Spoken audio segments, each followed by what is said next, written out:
தமிழகம் எங்கும் Max Gold cash for your gold. Max Gold நீங்க தங்க மட்டும் இல்லைங்க, பிளாட்டினம், டைமண்ட், சில்வர், ரூபினி எதை வேணாலும் விற்கலாம். உங்களுக்கான பணம் ரொக்கமா கையிலயோ இல்லைன்னா பேங்க் அக்கௌண்ட்லயோ உடனடியாக செலுத்திடுவாங்க. மார்க்கெட் மதிப்பை விட 100 ரூபாய் ஒரு கிராமுக்கு உங்களுக்கு கூடுதலா கிடைக்கும். தமிழ்நாடு முழுக்க டோர் ஸ்டெப் சர்வீஸும் இவங்க ப்ரொவைட் பண்றாங்க. உங்களுக்கு கோல்ட விற்கணும்னு அதுக்கு ஒரே ஒரு பெஸ்ட் பிளேஸ் மேக்ஸ் கோல்டு தான். கால் 04445454545. வணக்கம். Big topic with Karthik Mayakumar. அமைச்சர் சொதப்பிட்டாங்கப்பா, இது எவ்வளவு பெரிய தப்பு. தாவேக்கு அவ்வளவுதான், இது ஆர்வக்கோளர் கட்சின்னு முதல்ல சொன்னோமே, இதுல இருந்து பெரிய பெரிய ஆட்கள்னு வருவாங்கன்னு எதிர்பார்த்து நம்ம முட்டாள்தனம் தான். அமைச்சர் லெவலில் இருக்கணும் இப்படி அது இதுன்னு பல பேரை பேச ஆரம்பிச்சிட்டாங்க. ஆக்சுவலாக என்ன நடந்துச்சு இதை பற்றியும், தமிழ்நாடு அரசியல் களம் இருக்குல்ல, இது சார்ந்து ஒரு பெரிய கண்டனம் எழுந்துருச்சு பாருங்க. ஒரு ஜோதிடர் அப்பாயின்ட் பண்ணிட்டாங்க அரசு பதவியில்னு சொல்லிட்டு, எழுந்த கண்டனங்களுக்கு ஒரு பதில் கிடைச்சிருச்சுங்க. இது எல்லாத்த பற்றி தான் முழுக்க முழுக்க பார்க்க போகிற நிகழ்ச்சியில் போகலாம்.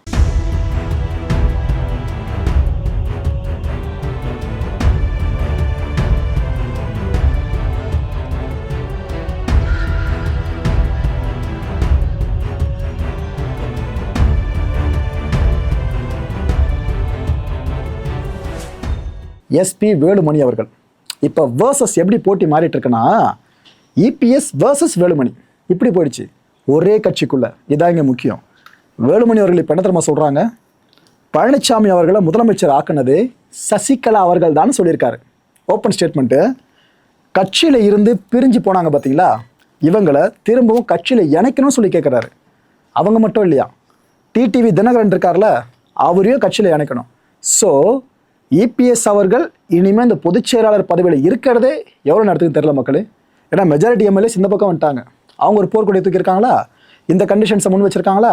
ஆக்சுவலாக சசிகலா அவர்களும் டிடிவி தினகரன் அவர்களும் கட்சிக்குள்ளே வந்துடக்கூடாதுன்றதுல அதிமுக தலைமை ரொம்ப ரொம்ப தீவிரமாக இருக்காங்க. ஏன்னா அவங்க கண்ணோட்டத்தை பொறுத்த வரைக்கும் இவங்க சார்ந்து அவங்க பயன்படுத்துகிற வார்த்தைகள்லாம் துரோகிகள் அதுன்னு பயன்படுத்துவாப்பில். இன்னொரு பக்கம் இவங்களும் பயங்கரமான வார்த்தைகளை பயன்படுத்துவாங்க. அப்படி வார்த்தை போர் போயிட்டு இருக்கும் போது வேலுமணியர்கள் தரப்பில் கேட்குற இந்த கண்டிஷனை அதிமுக தலைமை எடுத்துக்கணும்னு நினைக்கிறீங்க? ஓகே, பார்ப்போம். இன்னொரு பக்கம் மீண்டும் சொதப்பி விட்டார் அமைச்சர் கீர்த்தனான்னு ஒரு விஷயத்தை பல பேர் பேச ஆரம்பிச்சிட்டாங்க. நாம் கொஞ்சம் ஓப்பனாக பேசுவோமே, எதுக்கு ஒரு கட்சி சார்ந்த நிலைப்பாடு எடுத்து, சித்தாந்தம் சார்ந்த நிலைப்பாடு எடுத்து எது நடந்தாலும் இது தப்பு தான் கை காமிச்சிட்டு இருக்கிறதுக்கு ஓப்பனாக பேசுவோம். ஆக்சுவலாக மாற்றுத்திறனாளிகள் அப்படின்ற வார்த்தையை நம்ம பயன்படுத்திக்கிட்டு இருக்கோம். ஆனால் அமைச்சர் கீர்த்தனா அவர்கள் நாம் இந்த ஃப்ரேஸ் பயன்படுத்துறதுக்கு முன்னாடி ஒரு ஃப்ரேஸ் இருக்கும்ல, அந்த வார்த்தையை பயன்படுத்திட்டாங்க. ஆக்சுவலாக அந்த வார்த்தையை பயன்படுத்தினா அந்த மாற்றுத்திறனாளிகளுக்கு மனசு கஷ்டப்படுன்றதுனால தான் நம்ம இந்த ஃப்ரேஸை பயன்படுத்திக்கிட்டு இருக்கோம். ஆனால் அவங்க அந்த ஃப்ரேஸை பயன்படுத்திட்டாங்களா, புழக்கத்தில் அது இல்லைன்னு தெரியாமல் பல தரப்பில் இருந்த கடுமையான கண்டனங்கள். எப்படிங்க நீங்கள் அந்த வார்த்தையை பயன்படுத்தலாம், மினிஸ்டர் ரேஞ்சில் இருக்கீங்க, எல்லாம் ரொம்ப தப்புங்கன்னு பல பேர் கண்டனங்களை பதிவு பண்ண ஆரம்பிச்சிட்டாங்க. ஆக்சுவலாக என்ன கேட்டிங்கன்னா, வாய்ப்பு கொடுங்க. வார்த்தைகளில் பிழைன்றது தெரிஞ்சு பயன்படுத்திருக்க மாட்டாங்க. அதுவும் மற்றவங்க மனசு கஷ்டப்படணும்னு அந்த நோக்கத்தில் பயன்படுத்திருக்க வாய்ப்பே இல்லை. ஒரு தெரியாமல் செய்கிற தவறு அப்படின்றது, இது பண்ணால் இது போல் நெகட்டிவாக வரும், மற்றவங்க மனசு கஷ்டப்படும் அப்படின்னு தெரியாமல் அவங்க பண்ணுறது தான். அப்படிதான் இதை விட்டோம் நான் நினைக்கிறேன். இவங்களுக்கு மட்டும் இல்லை, எந்த ஒரு பட்டிங் பாலிட்டிஷனாக இருந்தாலும் இதைத்தான் சொல்லணும். ஏன்னா 29 வயசில் எம்எல்ஏவானது மட்டும் இல்லாமல் அமைச்சராக மாறி இருக்காங்க. எம்எஸ்சி படித்தவங்க. 5 மொழி பேசினா கூட தமிழ் மொழி அவ்வளோ சீக்கிரம் எல்லாருக்கும் கையில் வந்துடாதுங்க. அதான் தமிழோட அழகு. அவ்வளோ தூரம் ஒவ்வொரு வார்த்தைகளுக்கும் ஒரு அறிஞர் பொருள் வார்த்தை இருக்கும். அதை நீங்கள் தேடி கண்டுபிடிச்சி கரெக்டாக மக்கள்கிட்ட கன்வே பண்ணோன்னா சாதாரண விஷயம் இல்லை. இப்போ தான் உள்ளே வந்திருக்காங்கல்ல, கற்றுக்கிட்டோம். அதுக்குள்ளே எதுக்காக இந்த அளவுக்கு போட்டு கண்டனன்ற பேரில்? ஏன்னா இந்த வார்த்தையை அவங்க மனசறிஞ்சு சொல்லியிருக்க வாய்ப்பே கிடையாது மக்களே. இந்த ஸ்டாண்டு தான் நான் எடுத்தேன், அதான் உங்கள்கிட்ட தெளிவாக இங்கே சொல்லிட்டேன். Okay, right. போகராஜன் பாஜக எம்எல்ஏ, ஒட்டுமொத்த தமிழ்நாடு சட்டப்பேரவைக்குள்ளே இருக்க ஒரே ஒரு பாஜக எம்எல்ஏ இவர் மட்டும்தான். இவர் பேரவைக்குள்ளே என்னென்ன பேசினார் தெரியுமா? பாஜக இங்கே கால் ஒன்ற முடியாது அப்படின்னு. என்ன அத்தனை பேரை சொல்கிறீங்க பேரவைக்குள்ளே பேசும்போதெல்லாம்? பரவாயில்ல, இப்படி தான் பார்லிமெண்ட்டுக்குள்ள நாங்கள் பெருசாக வர முடியாதுன்னு அப்போ சொல்லிட்டு இருந்தாங்க எல்லாருமே, கால் ஒன்ற முடியாதுன்னு. கடைசியில் என்னாச்சு, பார்லிமெண்ட்டில் ஃபுல்லாக நாங்கள் தான் மெஜாரிட்டி. ஸோ அப்படி இருக்கும்போது சட்டப்பேரவையிலும் நாங்கள் விஷயத்தை கண்டிப்பாக சாத்தியப்படுத்துவோம். இங்கே நடக்கிறதெல்லாம் பார்க்குறப்ப ஏதோ பிரச்சார கூட்டங்களை பேசுவாங்களே, பாஜக எதிர்த்து காங்கிரஸ் பேசினா அப்படி இருக்கும், அது மாதிரி தான் நீங்களே பேசிட்டு இருக்கீங்கன்னு இவர் அங்கே பயங்கரமாக ஆதங்கப்பட்டாப்புல. மாண்புமிகு பேரவைத் தலைவர் அவர்களே, மாண்புமிகு முதல்வர் அவர்களே, அமைச்சர் பெருமக்களே, எதிர்கட்சி தலைவர்களே மற்றும் இந்த சபையில் இருக்கின்ற உறுப்பினர்கள் அனைவர்களுக்கும் எனது வணக்கங்களையும் நான் சார்ந்த பாரதிய ஜனதா கட்சியின் வணக்கங்களையும் தெரிவித்துக் கொள்கின்றேன். இன்றைய தினம் முதல்வருடைய நம்பிக்கை தீர்மானத்தில் பலர் துரதிர்ஷ்டவசமாக இது ஏதோ பாரதிய ஜனதா கட்சிக்கு எதிரான பிரச்சார கூட்டமாக மாண்பை மீறி பேசிவிட்டார்கள் என்று நினைக்கின்றேன். துரதிருஷ்டவசமாக இந்த மன்றத்தின் மரபை கருதி அந்த கருத்துக்களை எல்லாம் நேரமும் காலம் வரும்போது நானும் பகிர்ந்து கொள்ள தயாராக இருக்கின்றேன் என்பதை மட்டும் கூறிக்கொண்டு, ஒரு நண்பர் சொன்னார்கள் ஒற்றை தாமரை என்று சொன்னார்கள். கடந்த காலத்தை நீங்கள் நினைத்து பார்க்க வேண்டும். 2 உறுப்பினர்கள் பாராளுமன்றத்தில் இருந்து இன்று நாட்டிலே பாராளுமன்றம் மட்டுமல்ல பல மாநிலங்களிலே ஆளுகின்ற கட்சியாக இருக்கின்ற கட்சியே போய் இங்கு கால் ஊனாது என்று சொல்லுகிறீர்கள். அது பரவாயில்லை, அது தமிழக மக்கள் பார்த்துக் கொள்வார்கள் என்பதை சொல்லிக்கொண்டு, நல்ல திட்டங்களுக்கு நிச்சயமாக எங்களது தன்னிகரற்ற தலைவர், உலகம் போற்றும் உத்தமர், மரியாதைக்குரிய மோடிஜி அவர்கள் தமிழகத்தின் பால் கொண்டுள்ள அக்கறையின் காரணமாக தமிழக மக்களுக்காக இந்த அரசை எப்பொழுதும் நல்ல பணிகளுக்கு நிச்சயமாக ஆதரவாக இருப்பார்கள் என்பதை கூறிக்கொண்டு, எங்களுடைய கட்சி நிலைப்பாடு நாங்கள் நடுநிலைமை வைக்கின்றோம் என்பதை மட்டும் கூறிக்கொண்டு எனது உரையை முடிக்கின்றேன். நன்றி, வணக்கம். சௌமியா அன்புமணி அவர்கள் இவங்களும் பேரவையில் பேசினாங்க. அப்போ ஸ்பெசிஃபை பண்ண விஷயங்கள் பார்த்தீங்கன்னா, இவங்க வாக்கெடுப்பில் பாமக விலகி நிற்கணும் முதலே சொல்லிட்டாங்க. ஓகேவா? அந்த நம்பிக்கை வாக்கெடுப்பில் இவங்க பேசுகிறப்ப என்னென்ன பாயிண்ட்ஸை ஹிண்ட் பண்ணாங்கன்னா, சாதிவாரி கணக்கெடுப்பு நடத்தப்படணும்னு சொல்லி கேட்டுக்கிட்டாங்க. மருத்துவம் இலவசமாக வழங்கப்படணும்னு சொன்னாங்க. கனிம வள கொள்ளை இருக்குல்ல, இதை தடுக்கணும்னு சொல்லி பேசியிருக்காங்க. முக்கியமான விஷயம் தான் மக்களே. ஒரு மலையும் ஒரு பெரிய மலை திட்டம் உருவாக கோடிக்கணக்கான வருஷங்கள் ஆகுது. ஆனால் எவனோ ஒருத்தன் காசு பார்க்க அந்த மலைகளை அழிச்சு கொண்டு போகிறானாக்கா அவனுங்களை தான் முதல்ல இந்த தேசத்தோட முக்கியமான குற்றவாளிகள். அவங்களை களை எடுத்து ஆகணும். இந்த விஷயம் சார்ந்து இவங்க தெளிவாக இங்கே பேசியிருக்காங்க. இவங்க இப்போ இருக்க பொசிஷனுக்கு என்ன பண்ண முடியும்? அதிகபட்சம் அரசு காதுகளுக்கு கொண்டு போக முடியும், அவ்வளோதான். அதை பண்ணியிருக்காங்க. மது விலக்கை அமல்படுத்தணும்னு சொல்லி கேட்டிருக்காங்க. இப்போ டாஸ்மாக் கடைகள் 717 கடைகளை மூட சொன்னது காரணமே 2 வாரத்துக்குள்ள பார்த்தீங்கன்னா, கோயில்களுக்கு அருகில் 500 மீட்டர் ஸ்கூலில், பேருந்து நிலையத்துக்கு அருகில் அங்கே 500 மீட்டர் ஸ்கூலில், ஸ்கூல்ஸ்க்கு அருகில் இப்படி இருந்தாலும் தான் மூட சொல்லியிருக்காங்க. திரும்ப ஓப்பன் பண்ணுற ப்ராசஸ் நடக்கல ஒரு பக்கம். இதெல்லாம் மைண்டில் வச்சுங்க மக்களே. ஏன்னா திரும்ப ஒரு பெரிய ரெவன்யூ சோர்ஸை கவர்மெண்ட் ஜென்ரேட் பண்ணுற வரைக்கும் மதுவிலக்கு சார்ந்து ஒரு விஷயம் யோசிச்சு பார்க்க முடியாத ஒன்றா தான் இருக்குன்னு நான் பர்சனலாக நினைக்கிறேன். ஓகே, இவங்க இவ்வளோ விஷயம் பேசிகிட்டு இருந்தாங்களே, இதை கூர்ந்து கவனித்த முதலமைச்சர் விஜய் அவர்கள் ஒரு இடத்துல குறிப்பெடுக்க ஆரம்பிச்சிட்டாருங்க. சௌமியா அன்புமணிகள் பேசிட்டு இருக்கும்போது, சமூக நீதி, ஜனநாயகம், சமத்துவம் என்பதுதான் பாட்டாளி மக்கள் கட்சியின் கொள்கையாகும். இந்த கொள்கை நோக்கங்களை எட்டுவதற்காகத்தான் பாட்டாளி மக்கள் கட்சி தொடர்ந்து பாடுபடுகிறது. போதை இல்லாத தமிழ்நாடு, சமூக நீதி மற்றும் வளர்ச்சியில் சிறந்த புதியதோர் தமிழகம் படைப்போம் என்பதுதான் பாட்டாளி மக்கள் கட்சியின் நிலைப்பாடு ஆகும். பாட்டாளி மக்கள் கட்சியின் கொள்கைகளும் நோக்கங்களும் எப்போதும் தமிழ்நாட்டின் நலனை முன்னிறுத்துபவையாகும். தமிழ்நாட்டில் 69% இட ஒதுக்கீட்டை பாதுகாக்க சமூக நீதி கணக்கெடுப்பு எனப்படும் சாதிவாரி சர்வே நடத்த வேண்டும். அதன் அடிப்படையில் அனைத்து சமூகங்களுக்கும் விகிதாச்சார பிரதிநிதித்துவம் அளிக்கப்பட வேண்டும். பெண்களின் பாதுகாப்பையும் முன்னேற்றத்தையும் உறுதி செய்ய வேண்டும். முழு மதுவிலக்கு மற்றும் போதைப் பொருட்களை முற்றிலுமாக ஒழிக்க வேண்டும். நீர் மேலாண்மைக்கு முக்கியத்துவம் அளித்து பாசன திட்டங்களை செயல்படுத்த வேண்டும். அனைத்து வேளாண் விளை பொருட்களுக்கும் விலை நிர்ணயம் செய்தல், கொள்முதல் செய்யப்படுவதை உறுதி செய்தல், உழவர்களின் வாழ்க்கை தரத்தை உயர்த்துதல், தரமான திறன் சார்ந்த கல்வி இலவசமாக வழங்கப்படுவதை உறுதி செய்தல், இளைஞர்களுக்கு அரசு மற்றும் தனியார் வேலை வாய்ப்புகளை உருவாக்கி வழங்குதல், தனியார் வேலை வாய்ப்புகளில் 80 விழுக்காட்டை தமிழக இளைஞர்களுக்கு வழங்க சட்டம் இயற்றுதல், அனைவருக்கும் தரமான மருத்துவம் இலவசமாக வழங்கப்படுவதை உறுதி செய்தல், சுற்றுச்சூழலை பாதுகாத்தல், சதுப்பு நிலங்கள் ஆக்கிரமிக்கப்படுவதை தடுத்து நிறுத்துதல், மணல், கிரனைட், கருங்கல் உள்ளிட்ட கனிம வளங்கள் கொள்ளை அடிக்கப்படுவதை தடுத்தல், தமிழ் மொழி வளர்ச்சி, கலாச்சாரம் ஆகியவற்றை பாதுகாத்தல் ஆகியவைதான் பாட்டாளி மக்கள் கட்சியின் நோக்கங்கள் ஆகும். மாண்புமிகு முதலமைச்சர் அவர்கள் தலைமையிலான ஆளுங்கட்சியும் சட்டப்பேரவை தேர்தலுக்கு முன்பாக வெளியிட்ட தேர்தல் அறிக்கையில் பாட்டாளி மக்கள் கட்சியின் கொள்கைகள், நோக்கங்கள் ஆகியவற்றுக்கு ஒத்துப்போகும் வகையில்தான் வாக்குறுதிகளை வழங்கியது. குறிப்பாக அனைத்து சமூகங்களுக்கும் விகிதாச்சார பிரதிநிதித்துவம் வழங்க சாதிவாரி சர்வே நடத்தப்படும், மகளிர் பாதுகாப்பை உறுதி செய்ய நடவடிக்கை, மது வணிகத்தை கட்டுப்படுத்த நடவடிக்கை, வேளாண் விளை பொருட்களுக்கு நியாயமான கொள்முதல் விலை, அரசு மற்றும் தனியார் வேலை வாய்ப்புகளை அதிகரித்தல், தனியார் துறை வேலைவாய்ப்பில் உள்ளூர் இளைஞர்களுக்கு 75% ஒதுக்கீடு வழங்கும் நிறுவனங்களுக்கு 2.5% GST மானியம், 5% மின்சார மானியம் வழங்கப்படும், நதிகள் இணைப்பு உள்ளிட்ட பாசன திட்டங்கள் செயல்படுத்தப்படும், சுற்றுச்சூழலை பாதுகாக்கவும் மணல் கொள்ளையை தடுக்கவும் நடவடிக்கை எடுக்கப்படும் என்று தமிழகத்தின் ஆளுங்கட்சியும் வாக்குறுதிகளை அளித்திருக்கிறது.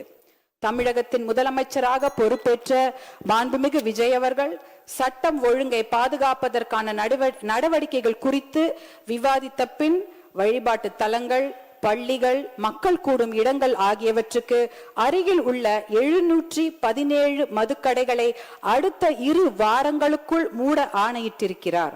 அந்த நடவடிக்கையை பாட்டாளி மக்கள் கட்சி வரவேற்கிறது, பாராட்டுகிறது. மது ஒழிக்கப்பட வேண்டும் என்பதற்காகத்தான் 40 ஆண்டுகளுக்கும் மேலாக நாங்கள் போராடி வருகிறோம். உச்ச நீதிமன்றம் வரை சென்று சட்ட போராட்டம் நடத்தி தேசிய அளவில் 90,000 மதுக்கடைகளையும் 90,000 வைன் ஷாப்ஸ், தமிழ்நாட்டில் 3,321 மதுக்கடைகளையும் மூடியது பாட்டாளி மக்கள் கட்சி தான். தமிழ்நாட்டில் முழுமையான மதுவிலக்கையும் போதைப் பொருள் ஒழிப்பையும் மேற்கொள்ள அரசு நடவடிக்கை எடுத்தால் அதை பாட்டாளி மக்கள் கட்சி வரவேற்கும். மாண்புமிகு பேரவைத் தலைவர் அவர்களே, எனக்கு ஒரு ஆசை. என்னுடைய பேர குழந்தைகள் வளர்ந்து வரும்பொழுது போதை இல்லாத, மது பழக்கம் இல்லாத தமிழகம் உருவாகி இருக்க வேண்டும். அது என்னோட ஆசை மட்டுமல்ல, தமிழ்நாட்டில் இருக்கக்கூடிய அத்தனை பெண்களுடைய ஆசையும் அதுதான்.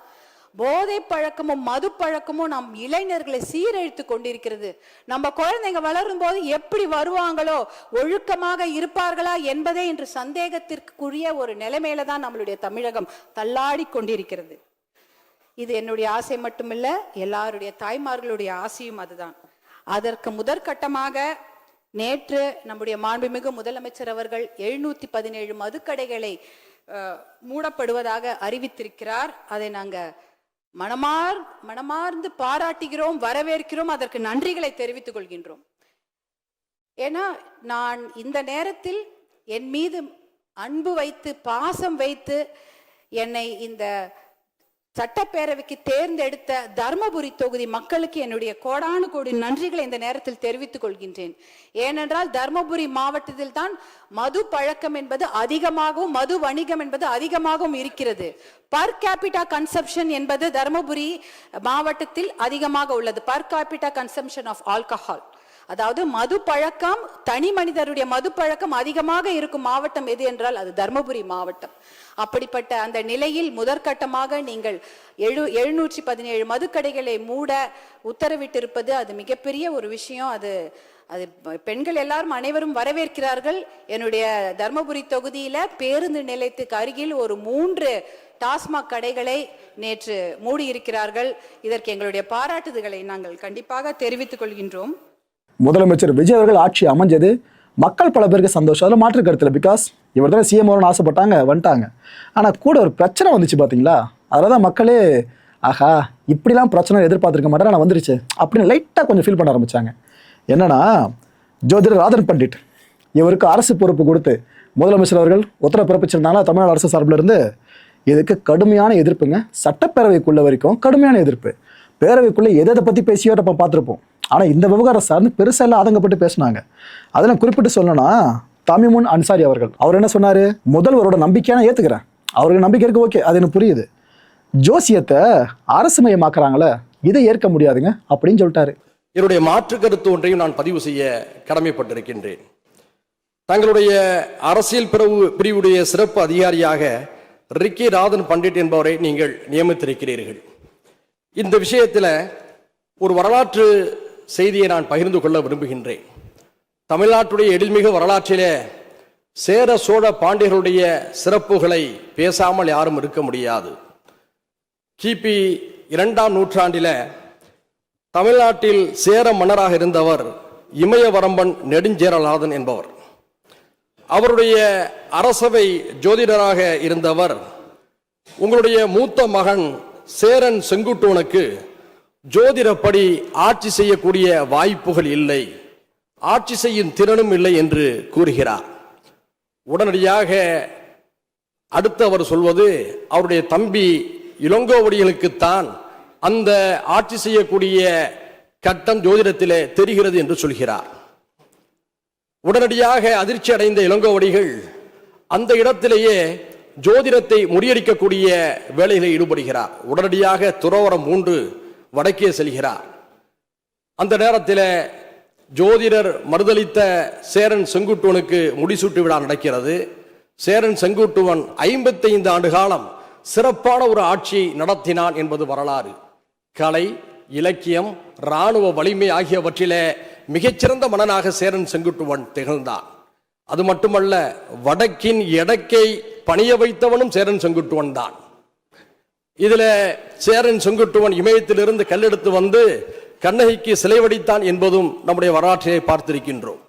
எதற்காக இதை சுட்டிக்காட்டுகிறேன் என்பதை நீங்கள் புரிந்து கொள்வீர்கள்.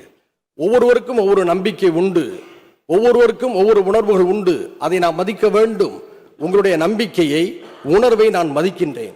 நான் அடிக்கடி வாசிக்கும் திருக்குரான் லக்கும் தீனுக்கும் வலிய தீன் என்று சொல்கிறது. அவரவர் மார்க்கம், அவரவர் நம்பிக்கை அவரவருடையது, யாரையும் யாரும் காயப்படுத்தக்கூடாது என்கிறது. அந்த வகையில உங்களுடைய நம்பிக்கையை நான் மதிக்கிறேன், உணர்வை மதிக்கின்றேன். அதே நேரத்தில் உங்களுடைய நம்பிக்கையை, உணர்வை அரசுமயமாக்குவதை நான் எதிர்க்கின்றேன். இந்த அவையில பல தலைவர்களுடைய படங்கள் இருக்கிறது. எனக்கு முன்னாலே அமைதி, வளம், வளர்ச்சி என்ற குறிப்போடு முன்னாள் முதலமைச்சர் மரியாதைக்குரிய ஜெயலலிதா அம்மா அவருடைய படமும் இருக்கிறது. அவர் ஜோதிடத்தில் மிகவும் ஈடுபாடு கொண்டவர், ஜோதிடத்தை தன்னுடைய வழிகாட்டலாக ஏற்றுக்கொண்டவர். அது அவருடைய உணர்வு. ஒரு முறை போயஸ் தோட்ட இல்லத்தில் அவரை நான் தேர்தல் கூட்டணி பேச்சுவார்த்தைக்காக சந்தித்த போது சொன்னார், தம்பி, எனக்கு ஜோதிடத்திலே நம்பிக்கை உண்டு, ஆனால் உங்களுக்கு நம்பிக்கை இல்லை. எனது உணர்வை நீங்கள் மதிப்பீர்கள் என்று நம்புகிறேன், உங்கள் உணர்வையும் நான் மதிக்கின்றேன். அதே நேரத்தில் குறிப்பிட்ட நேரத்துக்குள் கூட்டணி ஒப்பந்தத்தை நாம் போட வேண்டும் என்று சொன்ன பொழுது அவருடைய உணர்வை மதித்து அவருக்கு சொன்ன நேரத்துக்கு முன்பாகவே கையொப்பமிட்டு வந்து அந்த பண்பாட்டை நான் மதித்தவன். அந்த வகையிலே உங்களுடைய உணர்வை மதிக்கின்றேன். ஆனால் ஜோதிடத்தை அரசுமயமாக்குவதை ஏற்க முடியாது என்பதை இந்த நேரத்தில் மாற்று கருத்தாக தெரிவித்து உங்களுடைய நம்பிக்கை கோரும் இந்த விவாதத்தில் என்னுடைய எதிர் நிலைப்பாட்டையும் இதை தெரிவித்து அமர்கிறேன். நன்றி. ஜஹாகிருல்லா அவர்கள் இவர் என்ன சொன்னாரு, இளைய தலைமுறை கிட்ட மூட நம்பிக்கையை ஒழிச்சு அறிவியல் மனப்பான்மையை இந்த அரசு வளர்க்கணும் அப்படின்னு கேட்டுக்கிட்டாரு. எனக்கு ஒன்று புரியல. ஜோதிடம்னால மூட நம்பிக்கை நினச்சிக்கிறாங்க எல்லாருமே. ஜோசியக்காரங்களை தப்பானவங்க இருக்காங்க பல பேரும், அதெல்லாம் நான் எதுவும் மாற்ற சொல்லலை. ஆனால் ஜோதிடத்தை ஒட்டு மொத்தமாக அப்படி சொல்றது எனக்கே புதுசாக தான் இருக்குது. பிஎம்சி திட்டம் இருக்குல்ல, இதை அனுமதிக்க மாட்டோம் அப்படின்னு முடிவெடுக்கணும், யாரையும் முதலமைச்சர் முடிவெடுக்கணும்னு சொல்லி கேட்டிருக்காரு. திமுக அரசோட திட்டங்கள் இருக்குல்ல, இது தொடரணும்னு சொன்னாருங்க. இதுக்கு முதலமைச்சர்கள் ஏற்கனவே பதில் கொடுத்துட்டாங்க, முக்கியமான திட்டங்கள் தொடரும் அப்படின்னு சொல்லிட்டாப்ல.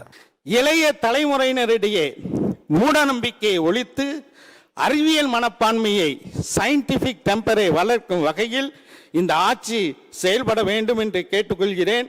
அரசியல் வேறுபாடுகளை தாண்டி தமிழகத்தின் வளர்ச்சி, சமூக நல்லிணக்கம் மற்றும் அனைத்து தரப்பு மக்களிடையே நலனை காப்பது இந்த அரசின் முதன்மையான பணியாக இருக்க வேண்டும். தமிழகம் சமூக நீதி, மதசார்பின்மை, சகோதரத்துவம் ஆகிய அடிப்படை மதிப்புகளை நிலைநிறுத்திய மாநிலமாக தொடர்ந்து விளங்குவதற்கு நீங்கள் அந்த வகையிலே ஆட்சி செய்ய வேண்டும்.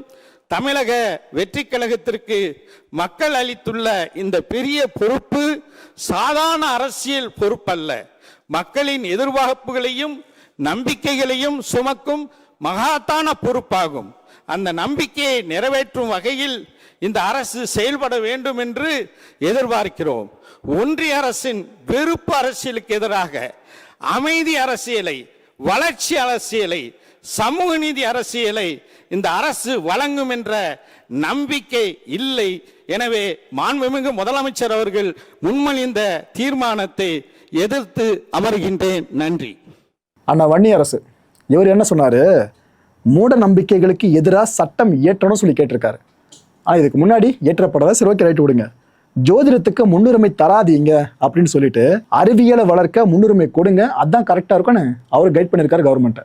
2013ஆம் ஆண்டு முதல் மராட்டிய மாநிலத்திலும் 2020ஆம் ஆண்டு முதல் கர்நாடகாவிலும் மூட நம்பிக்கைகள் மூலம் ஏமாற்றுவோருக்கு சிறை தண்டனை அளிக்கும் சட்டங்கள் நடைமுறையில் உள்ளன. இது தவிர பீகார், ஜார்க்கண்ட், சத்தீஸ்கர், ஒடிசா, ராஜஸ்தான் போன்ற மாநிலங்களில் மாந்திரீகம், சூனியம் ஆகியவற்றுக்கு எதிரான சட்டங்கள் நடைமுறையில் உள்ளன.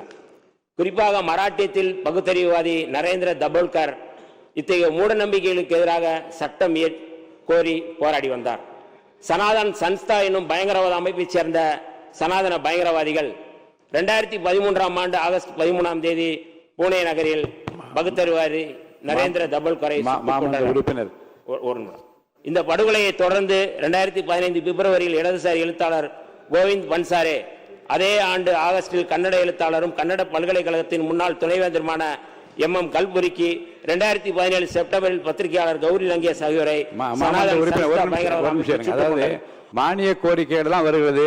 பேசுவதற்கு நிறைய வாய்ப்பு இருக்கிறது. இன்னும் அதிகமாக ஆலோசனை சொல்வதற்கு நேரம் இருக்கிறது. இன்று நாம் அனுபவிக்கும் ஒவ்வொரு உரிமைகளும் சமூக முன்னேற்றமும் பல தலைவர்கள், அறிஞர்கள், கள செயற்பாடுகளின் ஈடில்லா தியாகத்தால் தான் கிடைத்துள்ளன. ஆகவே நமது அரசு ஜோதிடம், பில்லி சூனியம் போன்ற மூட நம்பிக்கைகளுக்கு எதிரான நம்பிக்கைகளுக்கு இடம் தராமல் அறிவியலை வளர்க்கும் திட்டங்களுக்கு முன்னுரிமை கொடுக்க வேண்டும் என்று நான் விடுதலை சிறுத்தைகளின் சார்பில் கோரிக்கை வைக்கின்றேன். அறிவியலார்ந்த மனிதநேயம், ஆய்ந்து தெளிந்த சீர்திருத்தம். இருங்க, நான் சொல்லுங்க, கொஞ்சம் பேச விடுங்களேன். அறிவியலார்ந்த உழைப்பாங்க, மனிதநேயம், ஆய்ந்து தெளிந்து சீர்திருத்தம், ஆர்வம் ஆகியவற்றை ஒவ்வொரு குடிமகனின் கடமையாக இந்திய அரசியலமைப்பு சட்டம் உறுப்பு 51A வரையறுக்கிறது. எனவே கர்நாடகம் மற்றும் மராட்டியத்தில் இருப்பது போன்று மூட நம்பிக்கைகளுக்கு எதிரான சட்டத்தை கொண்டு வர வேண்டும் என்று விடுதலை சிறுத்தைகளின் சார்பில் வலியுறுத்துகின்றோம். ஆக்சுவலாக வன்னியரசு அவர்கள் பேசுனதை கேட்டிருப்பீங்க. இந்த வார்த்தைகள் ஒரு சில தரப்பை ஊன் பண்ணியிருக்கோம் பார்த்தீங்களா, அது நடந்துருச்சு. தென்னிந்திய ஜோதிடர்கள் நலசங்கம் இவங்க என்ன பண்ணிட்டாங்க, வன்னியரசு அவர்கள் மேலே கோயம்புத்தூர் ஆட்சியர்கிட்ட ஒரு புகார் மனுவை கொடுத்துட்டாங்க. இது போல் ஜோதிடர்களை அவமதிச்சு பேசிட்டாருன்னு அங்கே அது மாதிரி ஒரு விஷயம் கன்வே ஆகிடுச்சுங்க. இது ஒரு பக்கம் பேரலாக போய்கிட்டு இருக்கு. இன்னொரு பக்கம் தமிழக அரசு தங்களோட அந்த நியமன முடிவு இருக்குல்ல, அதை வாபஸ் பெற்றுட்டாங்க. ராதன் பண்டிட் அவர்களை இதுக்கு முன்னாடி அரசு பொறுப்பை நியமிச்சாங்களே, அந்த உத்தரவை திரும்ப பெறுறதா, இட் மீன்ஸ் அந்த உத்தரவை ரத்தாகிறதா அவங்க அனௌன்ஸ் பண்ணியாச்சு. மக்களே, இது வரைக்கும் எழுந்த கண்டன குரல்கள் இருக்குல்ல, அது சார்ந்த பெரிய இம்பாக்டை தான் இதை பார்க்க முடியுது. இதுக்கு முன்னாடி யார் யாரெல்லாம் இந்த நியமனத்தை எதிர்த்து பேரவையில் பேசினாங்களோ அந்த அரசியல் கட்சி தலைவர்களே இப்போ இந்த தமிழக அரசோட முடிவு இருக்குல்ல, ரத்து பண்ணுறோம் இந்த ஆர்டர் அப்படின்ட்டு, அதுக்கு வரவேற்பு தெரிவிச்சிட்டு இருக்காங்க. அப்படி போய்கிட்டு இருக்கு. இந்த கான்டென்ட்டை பொறுத்தவரைக்கும் மனசு ஒரு வினா இருக்க முடிஞ்ச அதுக்கான பதில்களை கீழே கமெண்ட் செக்ஷனில் கமெண்ட் லீவ் பண்ணுங்க. எதிர்ப்புகளுக்கு தாவேக அரசு அடி பணிஞ்சிட்டு தான் நீங்கள் நினைக்கிறீங்களா? அப்படி இல்லைன்னா காது கொடுத்து கேட்குறாங்களே இது போல எழுந்துட்டு இருக்க கண்டனங்களை, இப்படி நடக்கிற ஒரு அரசு நீங்கள் நினைக்கிறீங்களா? உங்கள் மனசில் என்ன இருக்கு?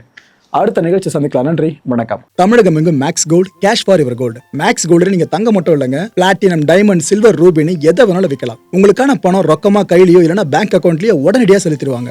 மார்க்கெட் மதிப்பை விட 100 ரூபாய் ஒரு கிராமுக்கு உங்களுக்கு கூடுதலா கிடைக்கும். தமிழ்நாடு முழுக்க டோர் ஸ்டெப் சர்வீஸும் இவங்க ப்ரொவைட் பண்றாங்க. உங்களுக்கு கோல்ட விற்கணும்னா அதுக்கு ஒரே ஒரு பெஸ்ட் பிளேஸ் மேக்ஸ் கோல்டு தான். கால் 04445454545. என் அன்பார்ந்த மாயம் ஸ்டுடியோஸ் நேயர்களே, மாயம் பக்தின்னு ஆன்மீகத்துக்காக பிரத்யேகமா ஒரு சேனலை கொண்டு வந்திருக்கோம். மறக்காம சப்ஸ்கிரைப் பண்ணி அந்த சேனலுக்கு உங்களோட ஆதரவை மனப்பூர்வமா தெரிவிங்க.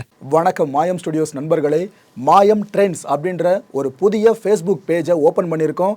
நீங்கள் யூடியூப்ல பார்த்துட்டு இருக்கீங்களா நம்மளோட கான்டென்ட்ஸ்லாம், இதெல்லாம் விட ஒரு படி மேலே ரொம்ப கிறிஸ்பாகவும் ரொம்ப சூப்பராகவும் நிறைய கான்டென்ட்ஸ் உங்களுக்கு இந்த பேஜில் காத்துட்டு இருக்குங்க. ஸோ உடனடியாக ஃபேஸ்புக் பிளாட்ஃபார்ம் போங்க, மாயம் ட்ரெண்ட்ஸ்னு டைப் பண்ணி சர்ச் பண்ணி நம்ம பேஜை ஃபாலோ பண்ணுங்க. அப்படியே நம்ம சேனலையும் நீங்கள் சப்ஸ்கிரைப் பண்ணிட்டீங்க அப்படின்னா இன்னும் நிறைய புது புது கான்டென்ட்ஸை உங்களுக்காக ப்ரொடியூஸ் பண்ணி கொடுத்துக்கிட்டே இருப்பாங்க. நீங்கள் பண்ணுற ஒவ்வொரு சப்ஸ்கிரிப்ஷனும் எங்களுக்கு பெரிய மோட்டிவேஷனாக அமையும்.